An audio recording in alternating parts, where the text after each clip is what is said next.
So, have you ever really thought about what happens when the very rules of money get completely rewritten? I'm not talking about a simple market crash, but a fundamental ground up shift in what we even consider valuable. That's exactly what we're digging into today. We're going to look at some fascinating historical patterns to see what survives these massive moments of change and, what we can learn from them. And that quote right there, that's really our guiding principle for this whole thing. We're not looking for a crystal ball to predict the future. Nope. Instead, we're becoming pattern finders. We're going to comb through a century of financial chaos to see what rhymes, what echoes through time. Why? So we can get a better handle on the pressures of our own moment. Which, of course, brings us to the absolute core question of this entire analysis. When everything is up in the air, when currencies are collapsing and entire systems are breaking down, what actually holds up? What kind of wealth is real and durable, and what kind just vanishes like smoke? That is precisely the question we're going to unpack together. All right, so here's how we're going to break this down. First, we'll look at when the rules tend to change. Then we'll dig into the assets that consistently came out on top. After that, we'll explore why complexity is, well, a huge liability in a crisis. We'll also analyze this powerful dynamic of wealth concentration. And finally, we'll tie it all together and ask, are we living in a new Gilded Age? Okay, so this whole analysis isn't just some abstract theory. No, it's grounded in cold, hard history. We're going to be drawing these patterns from 5 huge monetary transitions that happened over the last 100 years or so. And while each one was unique, you'll see they share some pretty deep similarities. And just look at the range we're covering here. You've got the absolute catastrophe of hyperinflation in Weimar Germany, then the deep structural crisis when the gold standard fell apart. You have the quieter but totally game-changing end of Bretton Woods in '71, all the way to the chaos of the post-Soviet world and, of course, the 2008 financial crisis. These events, they're basically our laboratory. So, let's get right to our first major pattern. Across all these incredibly different crises, what kind of assets actually manage to preserve people's wealth?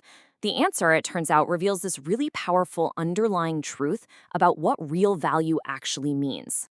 You start to see a theme here, right? We're talking about things like farmland, factories, and natural resources, assets that are physically rooted in producing something people actually need. We see businesses that provide essential stuff. Even hard currency makes the list. But notice the key detail. It had to be held outside the failing system. In every single case, the value is anchored to something real and productive, not just a promise on a piece of paper. And this slide just lays it out perfectly.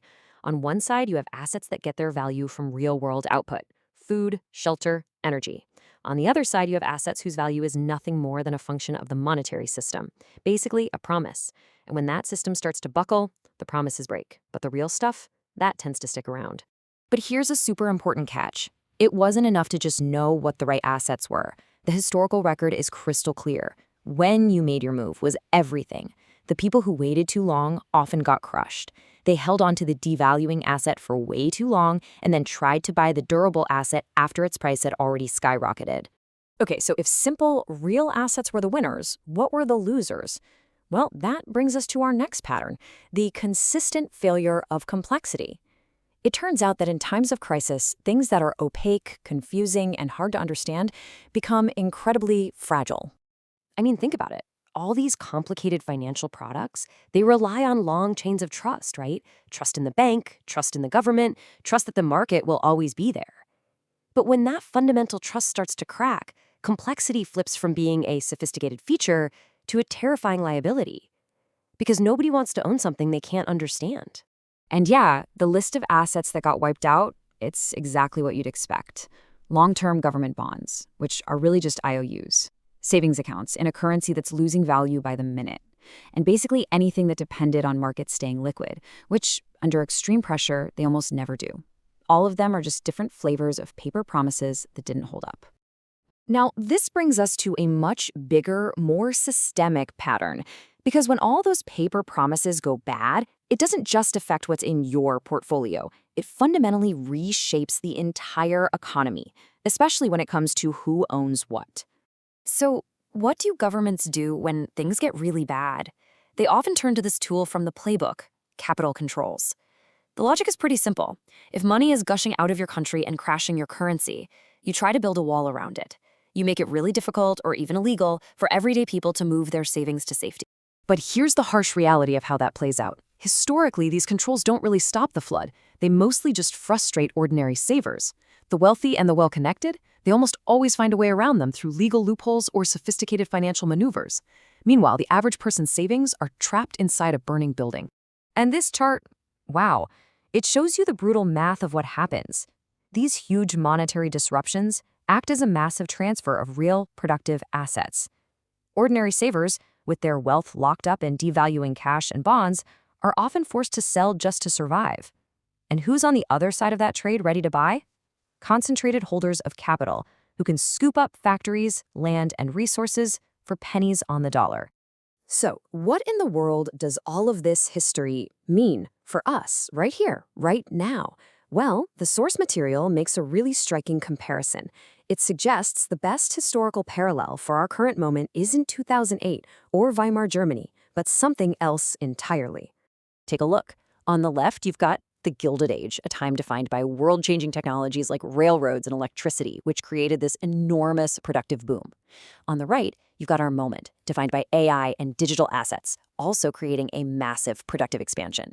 But look at the dynamic underneath for both eras. You have monetary instability combined with a massive concentration of those new productive assets into just a few hands. The parallel is pretty hard to ignore. And this is the real kicker. These moments of transition are precisely when the economic map of the future gets drawn. The Gilded Age created wealth structures that lasted for generations. The messy transition in the post-Soviet world created an oligarchy that's still empowered today. The point is, the distributional patterns of our era, they're being decided right now, while this window is still open. And all of this leaves us with one last, really profound question. Because this whole analysis, it's not just about money and assets. If these technological revolutions create such incredible abundance, the question eventually moves beyond just who owns what. It becomes about purpose. What do we do? What do we build? What gives our lives meaning when the daily struggle for basic survival is over? And that's a question history can't answer for us.